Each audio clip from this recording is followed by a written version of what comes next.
You want to fight, bro? Yeah, the Fight Bros podcast.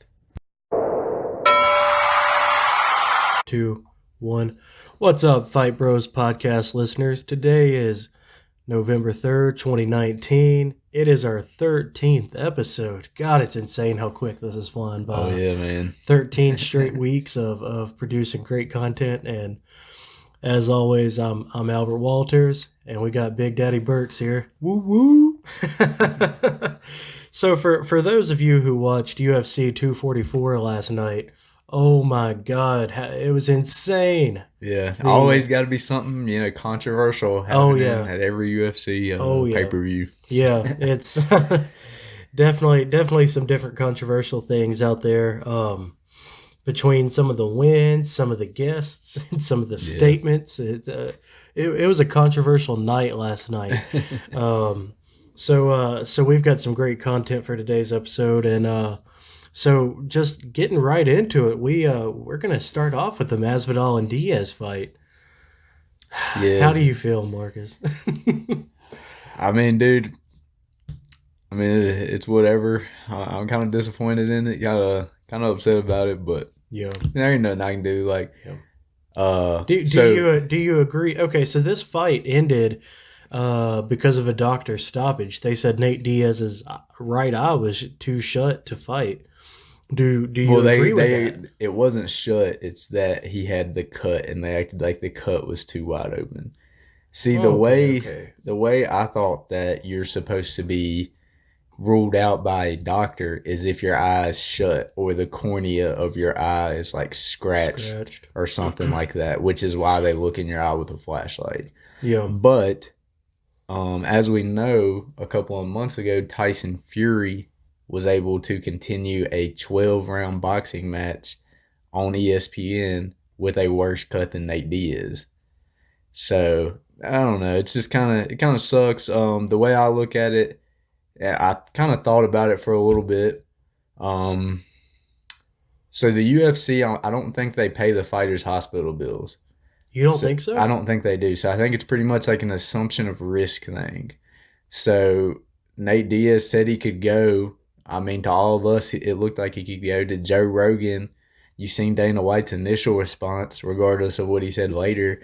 But you've seen a lot of people within the MMA world that are fighters were pretty mad about that stoppage. Yeah, a lot of people did not agree with it. Yeah, I think it's tough because, I mean, like Nate Diaz said and like Rogan said, like Nate Diaz has a bunch of scar tissue under his face just from all the years of fighting. Nate Diaz said after the fight, he was like, I bleed easy. He was like, it's just blood.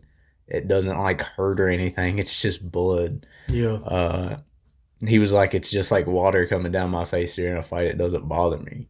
Yeah. So I don't know. It kind of sucks, man. Kind of sucks. What was supposed to be this perfect card, that's been hyped up for a while. It's just kind of disappointing to see it go out like that. Yeah, I agree. I think a lot of people agreed with you. The thing I did not like was when Masvidal won, the crowd was booing him. Yeah. But it wasn't his choice. He wanted to keep fighting Diaz. Oh, I know. And I hate that. I know you're upset Diaz lost. Oh yeah, but respect to Masvidal. Like I was gonna say, like I don't dislike Masvidal. He was beating Nate Diaz up to that point, but as we know, Nate Diaz turns it on in the 4th and 5th rounds. They were going to the ground a little bit more, so I don't feel like Nate Diaz was out of this fight. But respect to Masvidal, dude. Those first 2 rounds, man, he was giving it to Diaz. Yeah, especially in the first round, he straight knocked him. Dude, because, that head kick landed really well. I didn't tell you this last night because I didn't want you to, feel like I was nervous or something. But the way the head kick reminded me of the head kick that Josh Thompson TKO'd Nate Diaz with. Yeah. Oh, so I knew when that happened. You were probably a little nervous. Yeah, and I didn't tell nobody, but. Yeah, that was pretty much the same head kick that Nate Diaz got TKO'd by for his only time getting finished. Oh, yeah. Well, he was so open for that head kick, and when that thing landed... That's the thing about him is he allows leg kicks and head kicks. That's kind of his weakness. Yeah, but it was funny. Masvidal started off acting like he was going to go for a knee. Yeah. Just as a joke, and it was funny. Nate Diaz backed up a little bit, Ooh. But what I didn't like about the way Masvidal went about it is I just feel like what I was expecting him to do after the fight was over, I was expecting him to be like, well, thank you, for the belt, but let's not put this belt on the line until the rematch because I didn't earn it. Yeah. I mean, he was winning up to that point, but I don't feel like the fight wasn't finished. So I feel like in his mind that shouldn't be a win. I feel like he should be real ticked off about it. I feel like he should have maybe gave the belt back to Dana, but I didn't like how he put it on and acted like, he just won it. Yeah, of course. Dr. Stoppage. I mean, it was a little bit different than winning. Yeah, and he even said it too. Like, one of us was about to get baptized. Yeah. So it wasn't the win that you wanted a BMF to get. Yeah. So and that's that is a little. And then I read some tweets last night. People was like, they was like, not what we was expecting, but if you're talking about BMFs, the doctor had to stop it because they wasn't gonna go away. Yeah. So I guess if you look at it like that, that's a BMF, but that's not the BMF we wanted to see. Yeah, well, it's not the BMF win that we wanted to see. Mm-hmm. Now, as far as their action, I thought it was a really good fight. It's for the 3 rounds we got to watch, it was a great fight. I mean, as we said, like Masvidal's power, it was there. It was damaging. I felt like Diaz was more. He's more of an accurate boxer, and I think he showed it at times. But Masvidal, his punches, and he just did more damage. Yeah. And then it felt like when Diaz had him in the clinch, punching him. I mean, Masvidal blew a kiss that one time. Yeah. So. Yeah, and he hit him with a hard hit too, and Masvidal just returns him with a mwah. Yeah, where he's been training with Romero. Yeah. But so both fighters after the fight stated they wanted a rematch. I think that's fair. Yeah, but it gets a little tricky right here. So both fighters said they wanted a rematch. Nate Diaz said, "You know what? I want the rematch, so I'm willing to work with the UFC." He said, "I'm not going to be hard to work with because I want the rematch so bad." Yeah. That's what he said during the post-fight press conference. When it got around to Dana White, he, you know how he initially reacted to the doctor's stoppage? He jumped up out of it. So initially when the doctor called off the fight, Dana White jumped up out of his seat, really ticked off about it. Yeah. Throwing his hands up and stuff. And then after the fight, he ended up changing his mind. He said he went in Nate Diaz's locker room to talk to him. And he ended up changing his mind and said the doctor should have stopped it after looking at him. Mm-hmm. But and then Dana White stated that he's not interested in Diaz Masvidal 2 at the post-fight press conference because he said that he just felt like Masvidal was doing real good. But how do we really know? Like, that's one of those things. Like, how do we really know how it was going to go? Like, I felt like Nate Diaz was just getting going. Yeah. And it sucked too. Nate Diaz mentioned something in his interview in the Octagon that he had to stop running 2.5 weeks before the fight because he had some type of leg injury. Yeah.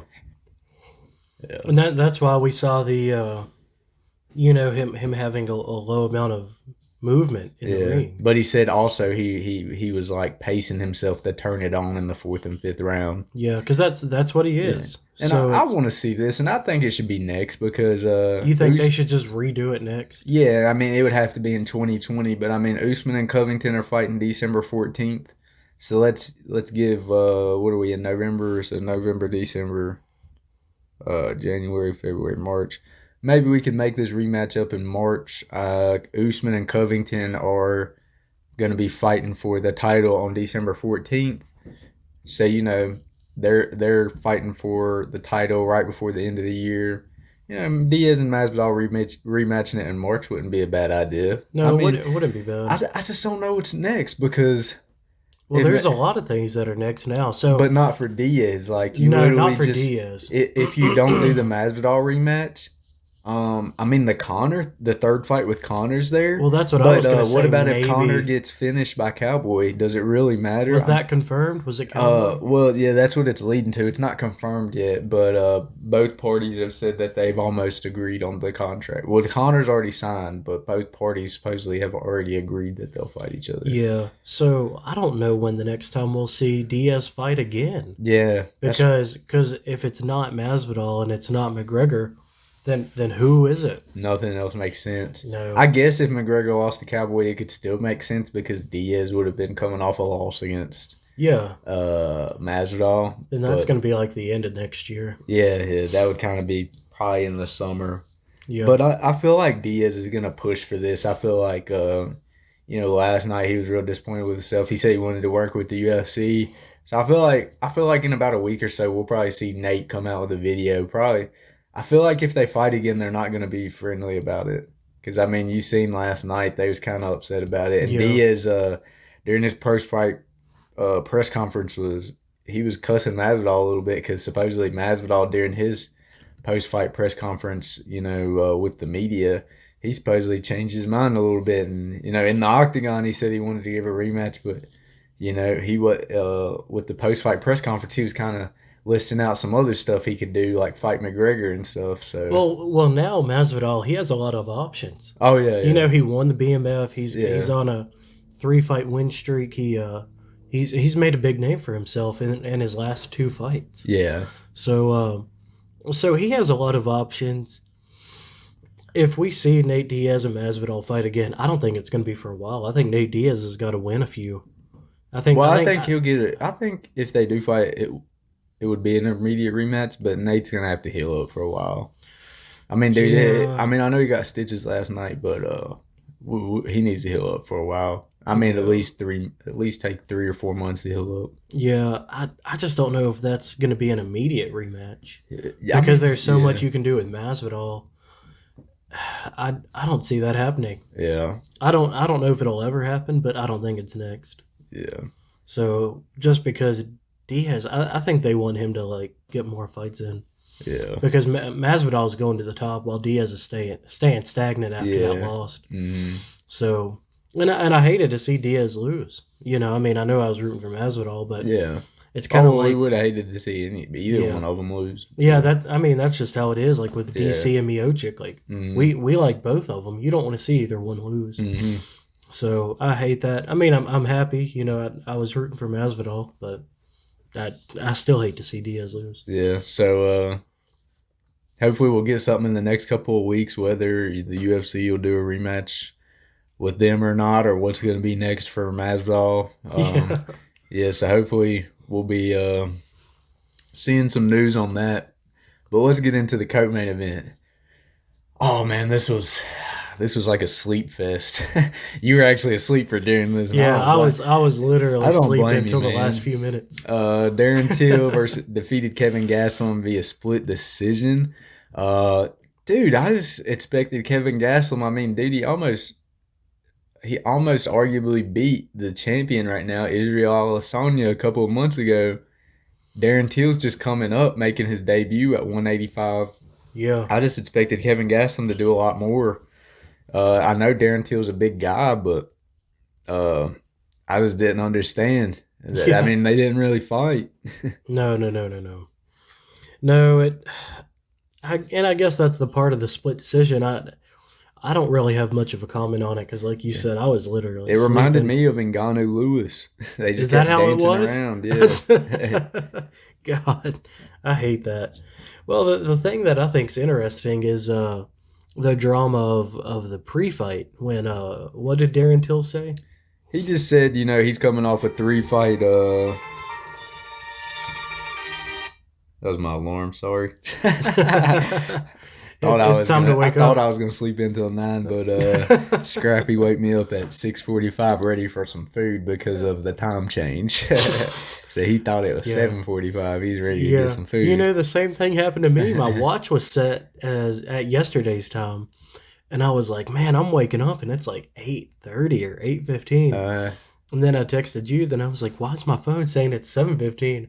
Then I was like, what? That time zone came in clutch last night. Oh, I know. So, because I would have been sleeping till 8:30. Yeah. Oh man. Yeah, but Till, he said that he was, he'd come off pretty much 3 knockouts in a row, 3 losses in a row. You're pretty much, at this point, you're fighting to stay in the UFC. And once fighters get knocked out, I mean, I don't blame them. It would stay in the back of my head, probably. Yeah, especially 3 in a row. Once you get knocked out unconscious, I mean, TKO is different, but knocked out unconscious, Yeah. like he did against Masvidal, like his head went back and, I mean, he was unconscious. Yeah. So, I know that stays in his head, but he just said that he had a lot of anxiety and depression going into this, and he was real nervous. I mean, dude, Madison Square Garden sold out, biggest venue you could ever fight at, you could ever do anything at, a concert or sporting event. So I understand him being nervous, but he said that he almost faked an injury, during like the prelims or whatever. He almost faked an injury backstage to try to get out of it. Yeah. And, I mean, he went out there and won. Yeah. And I mean, it was split decision and it was boring, but... He said after the fight, he's glad he ended up coming out there and fighting because now those thoughts aren't in his head no more. Yeah. So, I mean, props to him, man. Even though it was a boring fight? Yeah. I mean, props to him on, feeling better. On you need that defeating confidence. his demons, Yeah, take... that was more of an internal fight. Yeah. And you always want to see people overcome that. So that's good for him. Again, I slept through it. Yeah, so. I mean, not a whole lot to talk about that one. Yeah. So, now the Derek Lewis and Ivanov, that was kind of the same thing for me. Like, not that I was sleeping, but I didn't think it was... Oh, I mean, the best thing about this one was the post-fight interview, which the post-fight I don't expect interview. anything less from Derek Lewis. No. Yeah, Derek. That's Derek why he's Lewis, a fan favorite, man. Like, people love his attitude. Yeah. Now, Derek Lewis won, split decision. It, I definitely see where you could call it a split decision, right? Yeah. I thought Ivanov. I thought I actually picked him, and I thought he won the fight. I thought he did enough to win it. Mm-hmm. Just because he got a couple of takedowns, and I felt like, their strikes were kind of close, maybe like 10 strikes off for the total fight. I know it's judged by rounds, but I just felt like Ivanov did enough. But I'm not mad that Derek Lewis won. No. I mean, it was close, like you said. It was a very close It's one of those fight. fights that could have went either way, and you wouldn't have really been mad. But No, then in the post-fight, Lewis goes... Oh yeah, he goes. What was it? I know the American government ain't doing too great right now, but Trump 2020. Yeah, but that was funny because Donald Trump was there at the fight. I'm sure he was being sarcastic, but you think so? Yeah, I think he was being sarcastic about that one. I know we couldn't actually hear him because the room was loud. Yeah. Then he said something. Oh, then he said, "Yeah, Ivanov, he likes it. He likes it raw." So I tried putting a fist in his butt. Yeah, so I mean, Derek Lewis, man, he's just Derek Lewis. Yeah, exactly. Crazy stuff. I think that's all you can say to say anything about that is, oh, Derek Lewis. Yeah. Oh, that's funny, man. And he wants that fight with Greg Hardy. Does he? So I would like to see that. I feel like Derek Lewis said something about him later. He said something about the domestic violence again in the post-fight. He wants Greg Hardy. He said it was funny because they asked him, they was like, well, are you going to be paying close attention to Greg Hardy's fight today's Sunday, so this upcoming Saturday? And he said, well, I'm going to be in Vegas, so if I'm not blacked out, I might try to watch it. And I was like, all right, man. Yeah, okay, Derek Lewis. He's going to go gamble all of his winnings away. Yeah. Oh, that's funny. Well, so moving on, Wonderboy beat Luke. I think I called that one. Yeah, and we said this was going to be fight of the night, and it ended up being fight of the night. Yeah. It was a good fight, man. I mean, these two guys, they really brought it, I felt like. That first round, they just kind of standoffish, filled each other out. Yeah. I mean, that's tough when it's a 3-round fight and you fill each other out for a whole round of a 3-round fight. Yeah. That's tough. But Wonderboy, I mean, he looked good, man. He's 37 years old, facing a young lion, Vicente Luque. Yeah. Luque just coming off a split decision victory against Mike Perry. Luque's got some power in those hands, man. Yeah. But Wonderboy, that karate style is hard to beat. You know, people tried to say that they tried to talk about Tyron Woodley but I mean, Tyron Woodley had to fight this guy twice. Yeah. He had to prepare for that karate style twice, as we've seen in that first round with them.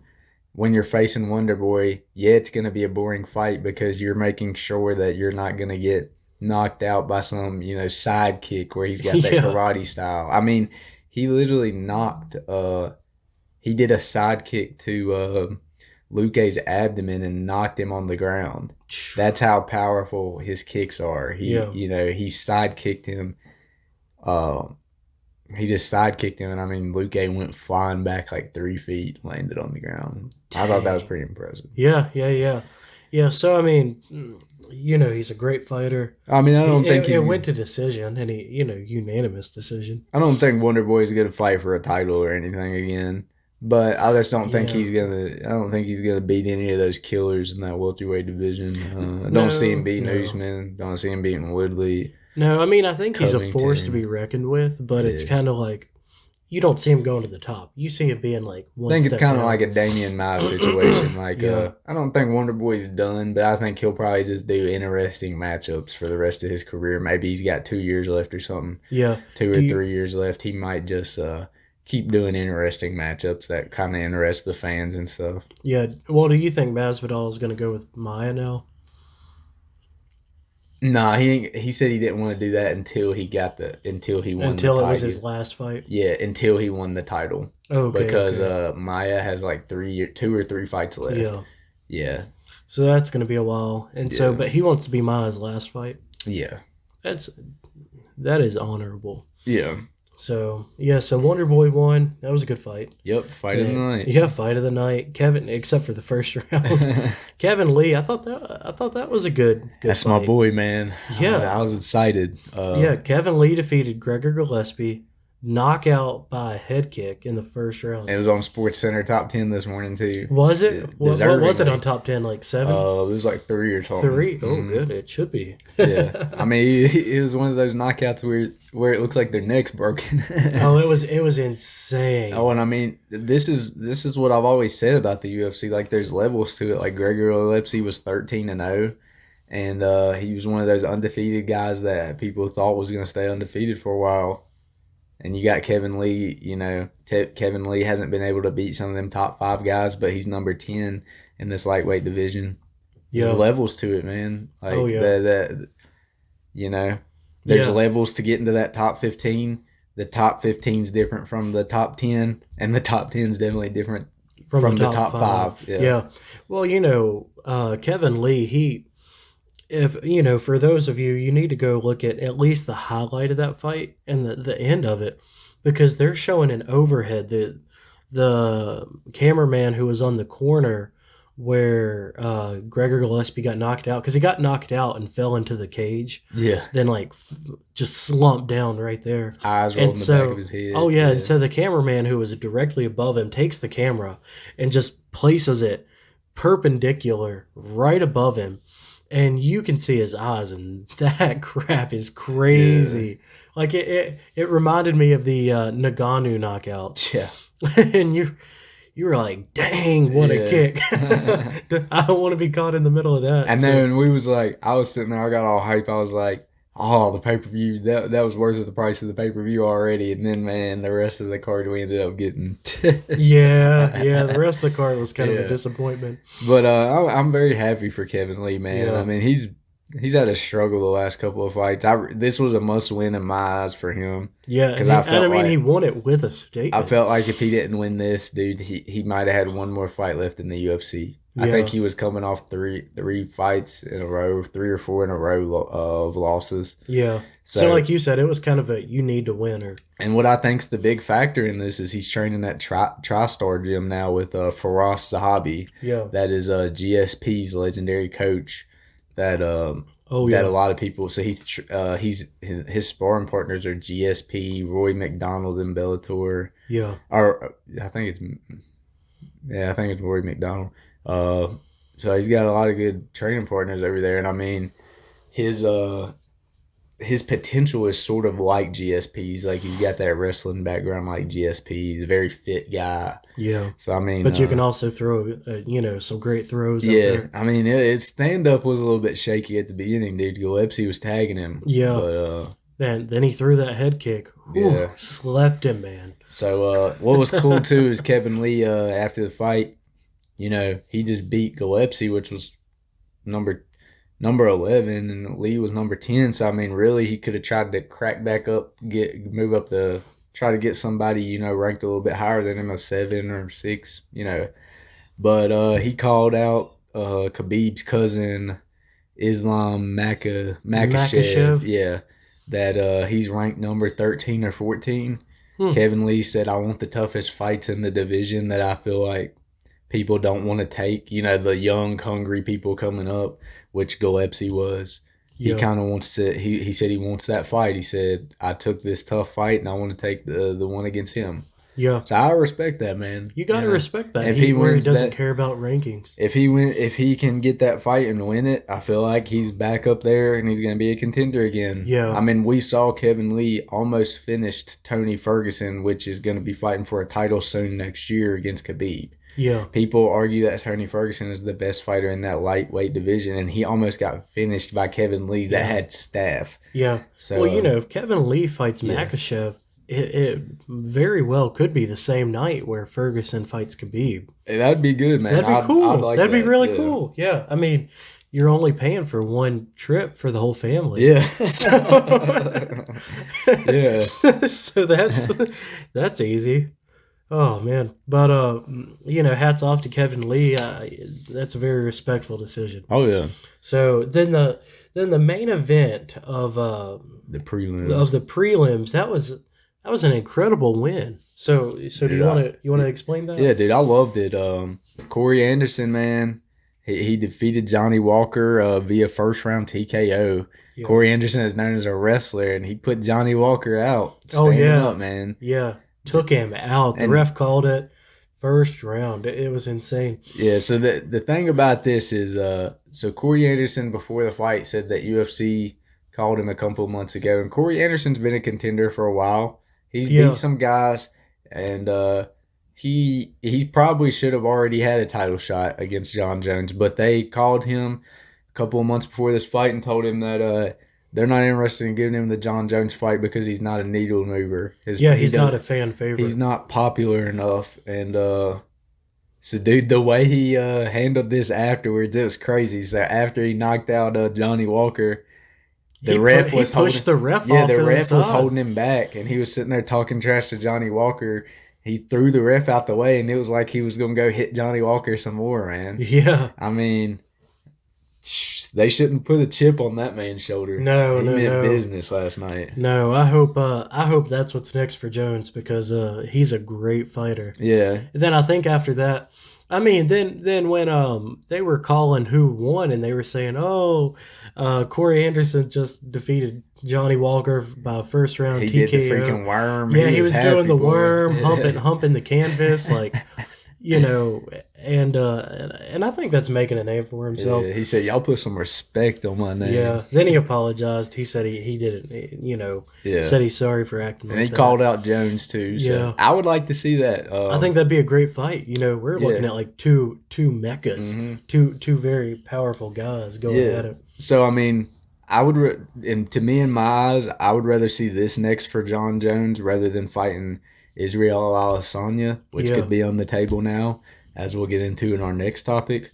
But I want to see Corey Anderson versus John Jones next. I feel like I don't know if he'll beat him, but he deserves it. There's a good chance of it. Yeah. Well, he's hungry, man. Oh, I mean, I'm going to root for him if they're fighting. I will too. Yeah. Now, I'm almost always rooting for the person that's more hungry because when you're hungry, you're determined. And when you get to that point, you can take a bullet to the head and still kill somebody. Dude, he's just one of those blue-collar guys. Like, he doesn't talk a bunch of trash. I mean, he got a little bit out of hand last night just because he had that chip on his shoulder. I don't think nothing's wrong with it. No, I don't either. Like, he wasn't acting, like, out. Like, nothing really bad. It wasn't bad. Taunting and stuff, that's okay. Yeah, no, he didn't, like, punch the ref and go up and start hitting Walker again or anything like that. So, yeah. He got excited. Yeah, so I think he's just one of those blue-collar guys, man, that works for everything he's got to get. Yeah. And he deserves it. Yeah, I really hope he gets Jones next. So we'll get into our next topic because I just mentioned, Israel Sonya could be next for John Jones. Paulo Costa has a bicep injury. I'm thinking a torn bicep. Bicep muscle. Yeah.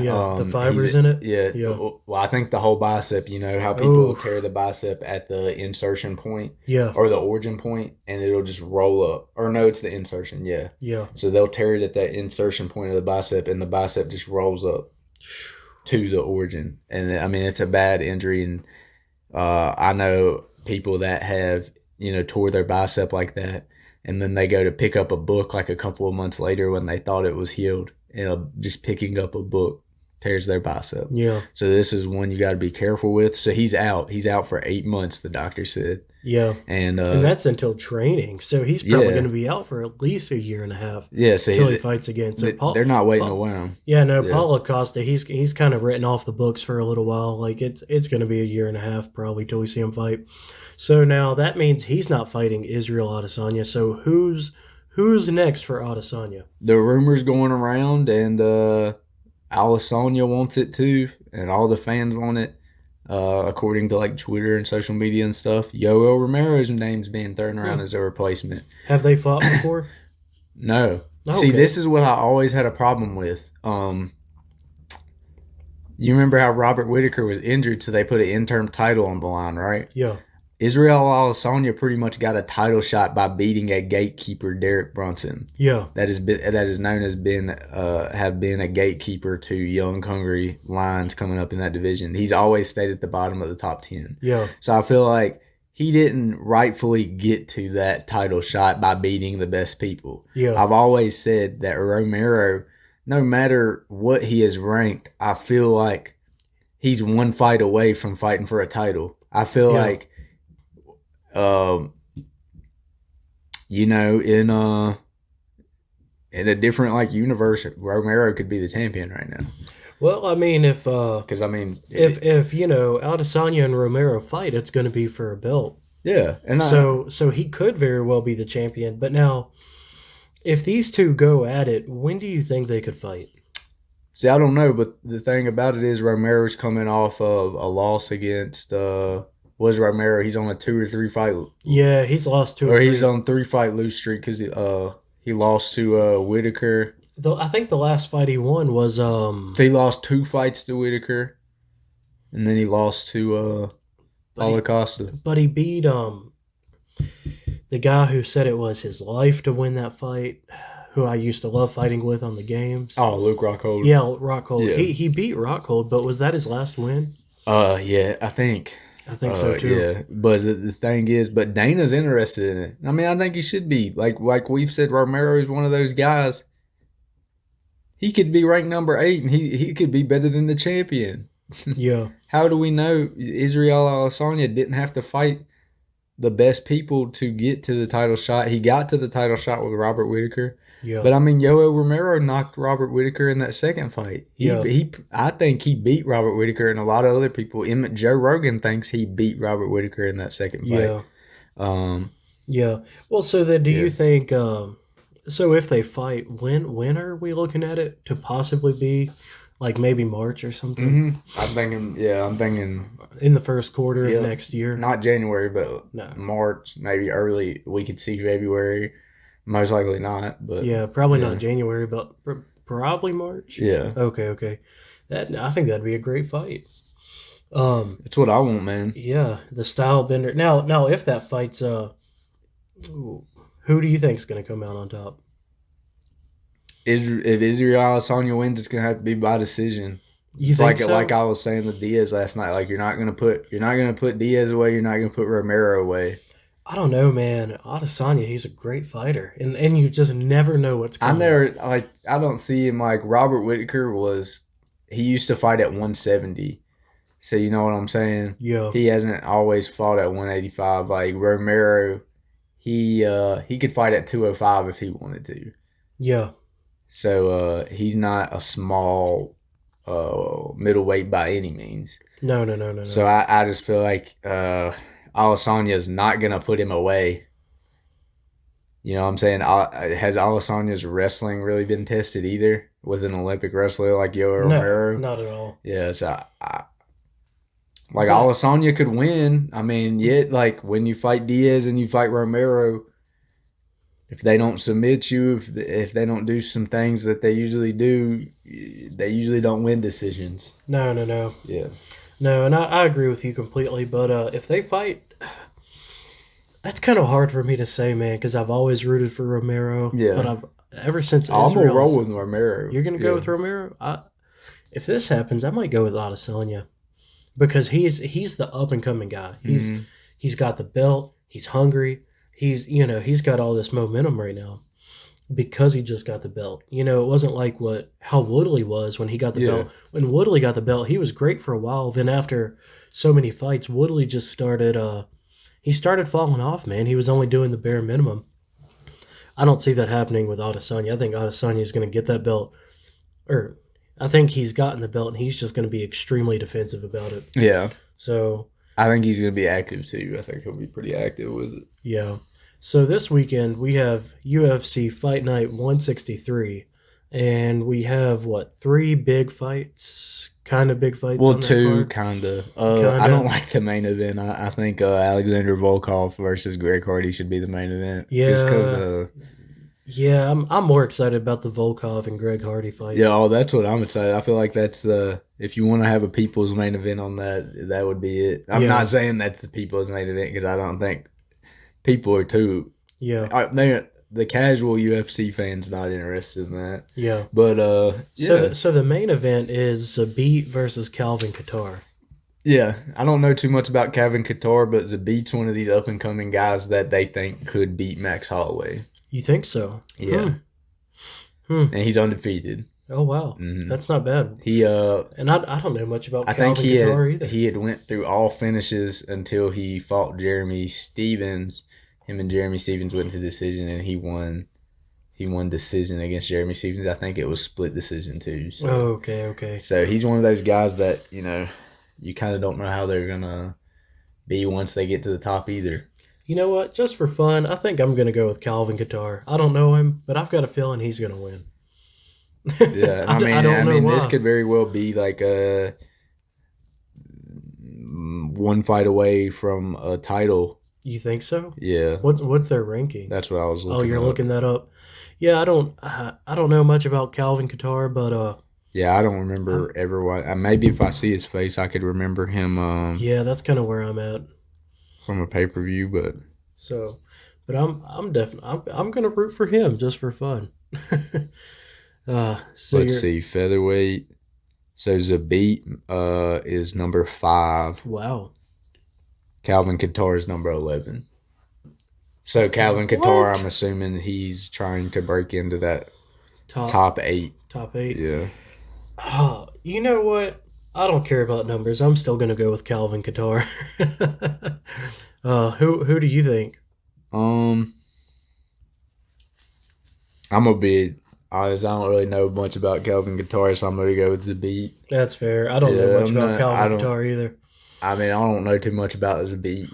I know he's a up and coming guy, so I still feel like we got more to find out about him. Yeah, it's hard to have a real prediction because we don't really know much about either one. But now the co-main event is what we're really excited about. Yeah, I think this is awesome. I think Greg Hardy, he calls himself the Prince of War. He wants to prove himself. He's got a good fight. Take a 18-day notice to go to Russia and fight Alexander Volkov in his home country. Yeah, now that says a lot about him. 18 days to train and take on Alexander Volkov. Last time we saw Volkov was when Derek Lewis broke his neck.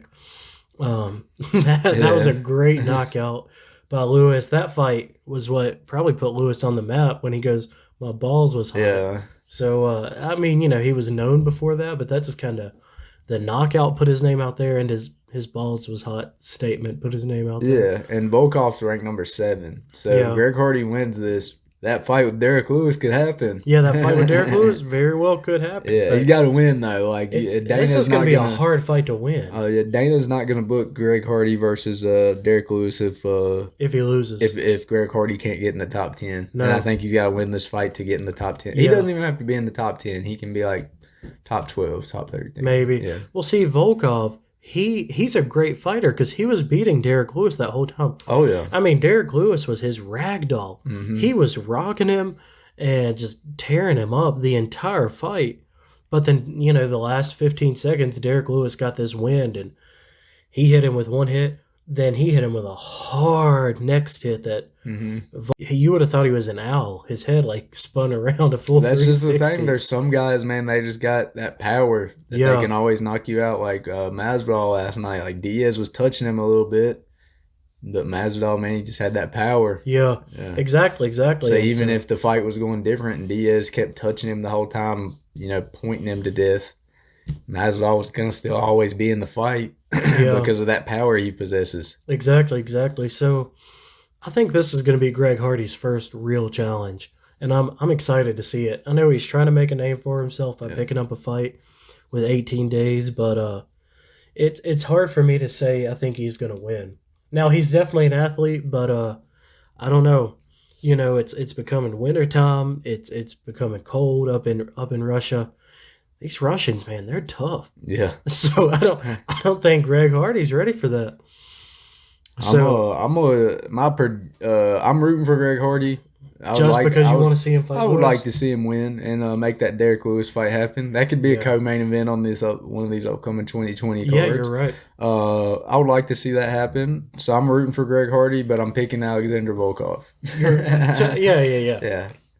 I agree with you. I'd like to see Greg Hardy win just to fight Lewis, but I think Alexander Volkov is going to win because my thing is, I think Alexander Volkov is a better fighter than Lewis. It's the last few fights we've seen with Lewis is just doo-doo. Like he's just kind of there. He's there. The guy he just fought was ranked number 13. Yeah. And Lewis is what is he 6'8"? Yeah, and he won by split decision. Yeah. Like he's. It's hard to say Lewis is an incredible fighter because he's really not. Dude, he's just really his feet. He acts like his feet get heavy. He acts like his legs weigh 50 pounds the whole fight. Yeah. I don't know. Yeah, exactly. And so he moves like he's got ankle weights on at times. Yeah. I don't know. I don't know. Maybe he should get I know McGregor has a choreography coach that just keeps him fast on his feet. It's kind of like they do drills, like dancing drills and just different agility drills to respond to different stimulus just right off the bat. Yeah. McGregor has a guy like that. I mean, I know he's heavyweight, but there's very agile heavyweights out there. Exactly. So I think that would make him a better fighter if he could get lighter on his feet. Oh, exactly. And not be afraid to throw stuff because sometimes he's just bouncing around. He doesn't want to take a hit. Yeah. So I truly believe this Alexander Volkov will be a harder fight for Greg Hardy than Derek Lewis. Yeah. I know Derek Lewis wants to fight Greg Hardy. Now, maybe if they do fight, we'll see a different kind of Derek Lewis, but it would probably only be for the first round until he's gassed. Yeah. Now, I really think Alexander Volkov is going to be harder for Greg Hardy to fight, excluding the rankings. I feel like this... Because I think if Alexander Volkov and Derek Lewis fight again, Alexander Volkov's probably going to win because he's a really good fighter. So, and I don't think that light's being shined on him just because he's ranked number 7. Yeah, this one comes on at 2 next Saturday. On Saturday? Oh, that sucks. Yeah, which I got to work anyways. So I get home, I could probably be able to catch the last 3 fights, which I don't care because that ain't bad. What time do you work? 10 to 3 this Saturday. Oh yeah, so you'll get there just for the very end of it. Yeah, that's all I want to watch anyways. Is Greg Hardy and Volkov. I don't even care about the main event. Exactly. Yeah. Just the Hardy and Volkov. So, Are we? Yep. I mean, that's all we got today. Pretty short podcast. Pretty short I'd recommend this one if you've never watched it before.